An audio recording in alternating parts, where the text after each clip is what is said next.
Connecticut. Thank you, Mr. President. I appreciate the remarks of my friend from New Jersey. Mine will sound very familiar. Listen, ICE is out of control right now. They're killing American citizens. They're endangering the safety of our cities, in particular Minneapolis, and they're just lawless. This nation was horrified when they saw the video of Alex Preddy exercising his First Amendment rights gunned down in cold blood. But I'll be honest, they were just as terrified by the response from the administration. Almost within minutes before any investigation took place, this young man, an ICU nurse who cared for veterans, was being called an assassin, was being named as a domestic terrorist. And it's chilling to the American public that the people in charge of our federal government would lie this willingly, this casually.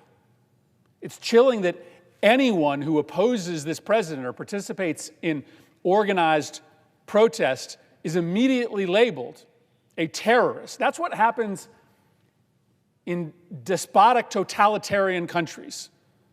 Anyone that opposes the regime is labeled a terrorist. That's not what's supposed to happen in the United States of America. And so the focus of this country right now is squarely on Minneapolis. And by the way, there's a lot of ink spilled over the last 24 hours about the administration's de-escalation in Minneapolis, substituting one leader for another.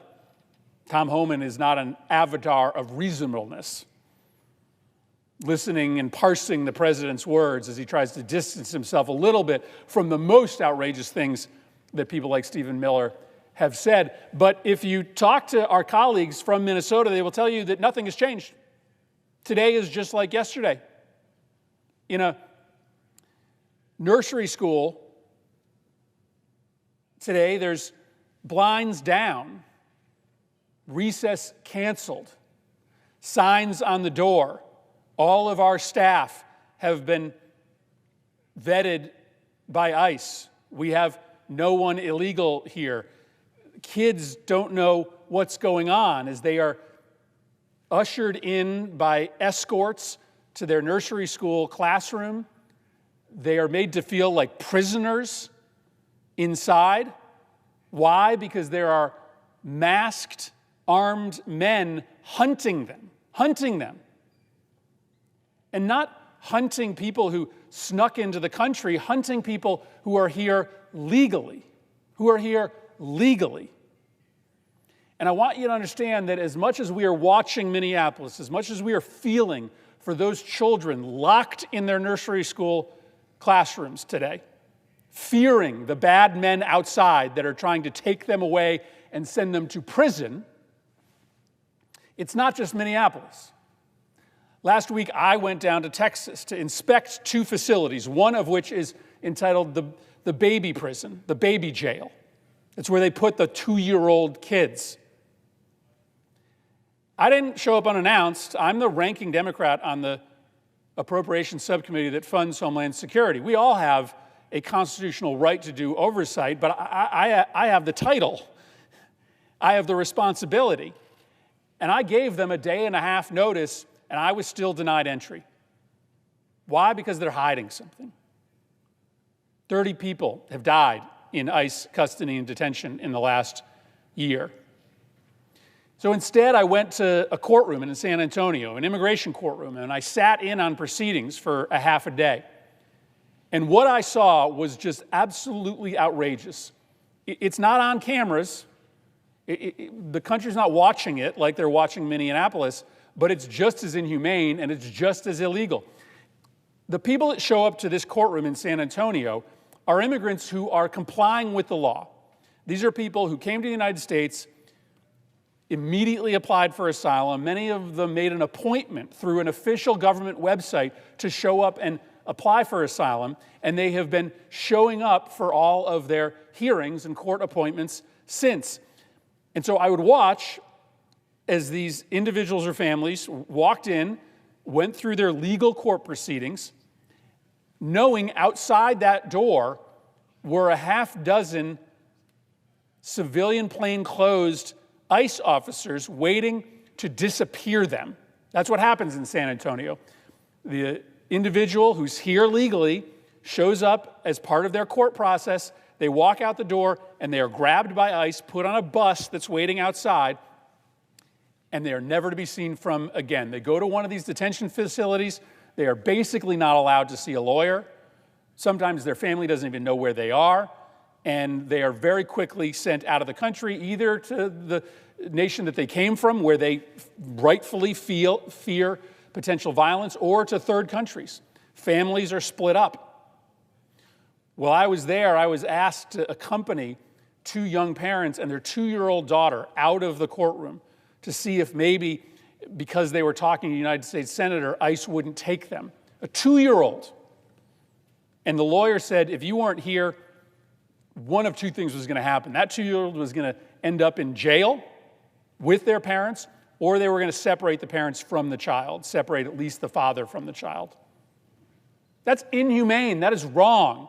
And that is why people all across this country are demanding that if we are going to fund the Department of Homeland Security, we only fund a department that is acting lawfully and morally. What we are asking is reasonable and impactful.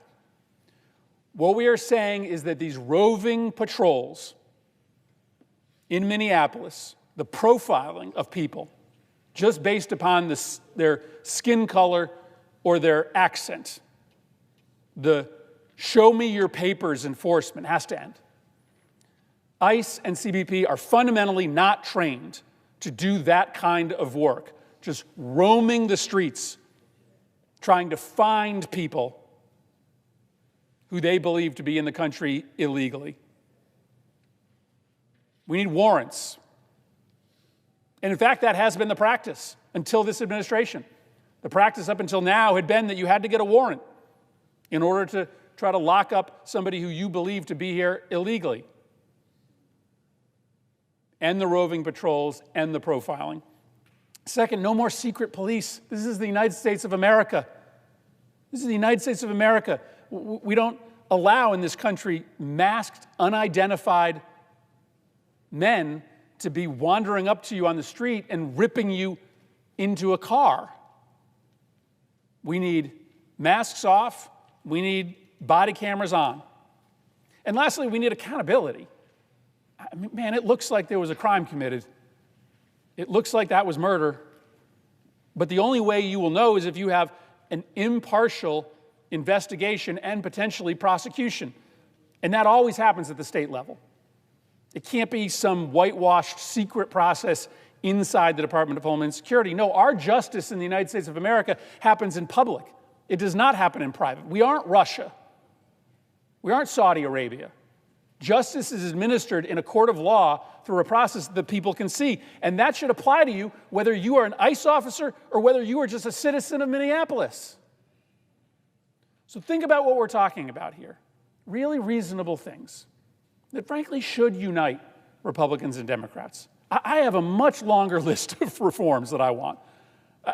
The illegality is just off the charts at the Department of Homeland Security, but I understand that we are not going to be able to get common ground on that long list. And so what we endeavor to do is put on the table 3 things that we can find common ground on, that we must find common ground on, because to defend this, for Republicans' position over the rest of this week into next week to be no reforms, no changes in how ICE operates, it's unsustainable. It is not close to where the center of this country is. And so what we're talking about are 3 reasonable projects. Stop the roving patrols of our cities, no more secret police, and accountability. I believe that we can find a way to get that done. And I know there's an instinct here, and we suffer from it too. If Democrats are for it, then Republicans just have to be against it. And if Republicans are for it, Democrats just have to be against it. I fall prey to that instinct. But this seems to be a moment where the country has just decided that what's happening in Minneapolis is wrong. The country would like us to come together on a series of reforms that will make it less likely that there will be another murder in cold blood of an American citizen. And right now we are on a pace for it to happen again. ICE is still there. There are more ICE officers in Minneapolis than there are police officers. The police aren't even doing their job any longer because all they do is respond to problems that are being created by untrained, unqualified ICE officers. I think we can find a way to come together on a set of reforms that the American people are demanding. And I guess I draw my inspiration from that trip I took to Texas. So late one evening, I met with a group of families that had recently been detained, and they all had little kids that were in what they call baby jail.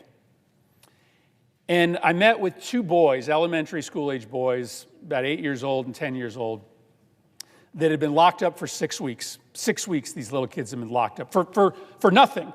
They were complying with the law. They and their father were going through the legal process of applying for asylum. They were told to show up for court. Their mom dropped them off. Their backpacks for school were still in the back seat. The two young boys and their father went into the courtroom for their appointment that they were told to show up for, and they never came back to the car. Their mom had no idea where they went. It ended up that they were in detention, that the little kids had been put in prison. And they called their mom every day as Christmas approached and said, "Mom, maybe tomorrow they'll let us out. Maybe the next day. Christmas is coming up. Mom, I don't want to be here for Christmas." Well, they stayed right through Christmas, and they didn't get out until just a week ago. These children were alive on the outside, but you could tell they were dead on the inside. One of the two little boys, the older of them, sat during our time together, and he just stared straight ahead. He didn't make eye contact with anybody.